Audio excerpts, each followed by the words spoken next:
Hadirin yang kami hormati, sebelum ke Ibu Kajari, kami ingin mendengarkan pernyataan dari Pak Amsal Kesistepu, ya, baru ke Ibu Kajari, lalu kami ingin mendengarkan keterangan dari Pak Kajati dan Pak Ketua Komisi Kejaksaan. Kami persilakan Pak Amsal. Terima kasih pimpinan, dan sebelumnya saya mau berterima kasih terlebih dahulu kepada Ketua Komisi 3 DPR RI Bapak Habibur Rahman, pimpinan dan semua anggota Komisi 3, Pak. Terima kasih banyak, Pak. Hari ini saya sudah bebas, Pak. Terima kasih banyak. Dan terkhusus juga buat Bapak Hinca Panjaitan yang mewakili Komisi 3 sebagai penjamin saya juga dan yang mengawal kasus ini juga. Dan dapat saya jelaskan, Pak, ini terkait perkara yang saya sudah lewati ini. Saya sudah ditahan selama 131 hari di Rutan Kelas 1 Medan. Dan awalnya itu saya diperiksa pertama kali itu di bulan Maret tahun 2025. Dan di sana itu pada saat Maret 2025 itu semuanya berjalan sangat baik menurut saya. Tidak ada hal yang mencemaskan. Bahkan di momen itu Kasipiesus pada saat itu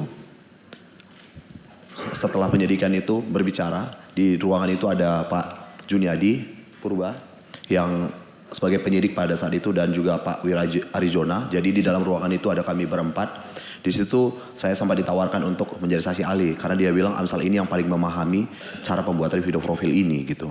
Dan kemudian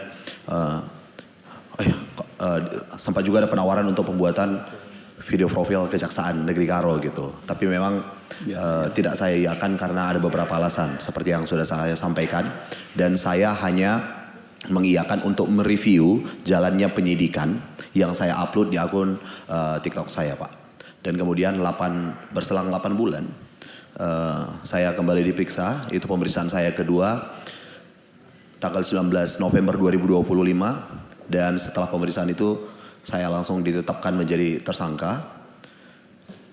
Karena menurut penyidik, Inspektorat Kabupaten Karo menyatakan ada kerugian negara dari pekerjaan yang saya lakukan.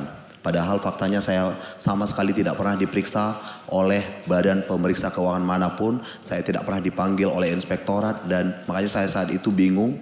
Dan jujur aja di banyak media pada saat itu beredar, saya tidak memakai masker dan selalu tersenyum dalam penahanan itu, Pak.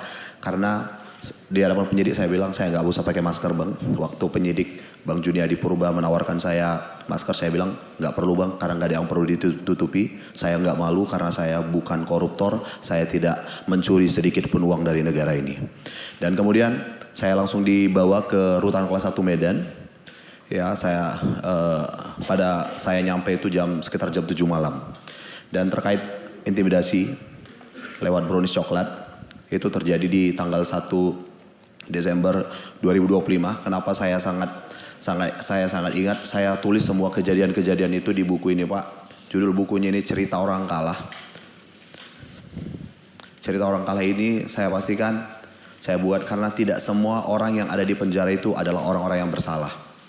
Dan di situ di tanggal 1 Desember 2025 itu yang mendatangi saya pada saat itu adalah Bapak Wira Arizona, memberikan saya sekotak brownies coklat itu dengan kalimat, "Udah Abang, gak usah ribut-ribut, ikutin aja harusnya. Ngapain Abang capek-capek pakai pengacara?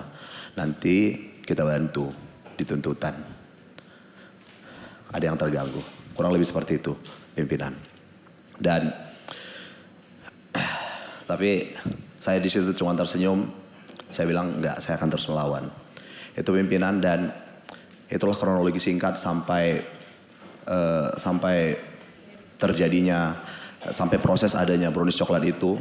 Memang kalau dari konten-konten yang saya upload, bahkan sebelum tanggal 19 November 2025, sebelum saya ditahan, saya sudah menyiapkan beberapa video-video tentang bagaimana proses pembuatan video profil ini.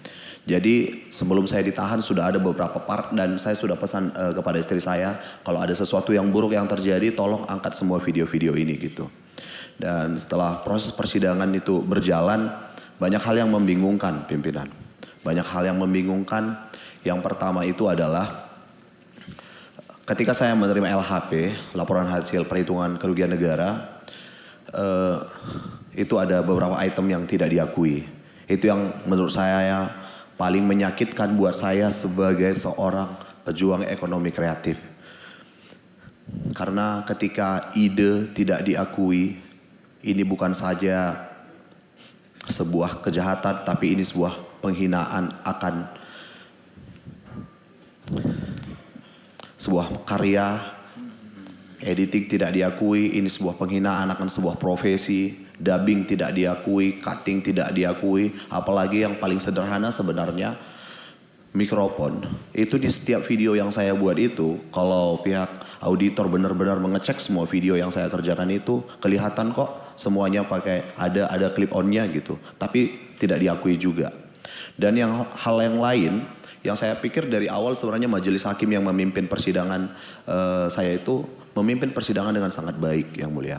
Karena ada beberapa pertanyaan yang menurut saya ini sangat jelas membingungkan. Jadi ada satu kali persidangan itu kami angkat juga di fakta persidangan di konten-konten kami. Majelis hakim bertanya kepada kepala desa, apakah terdapat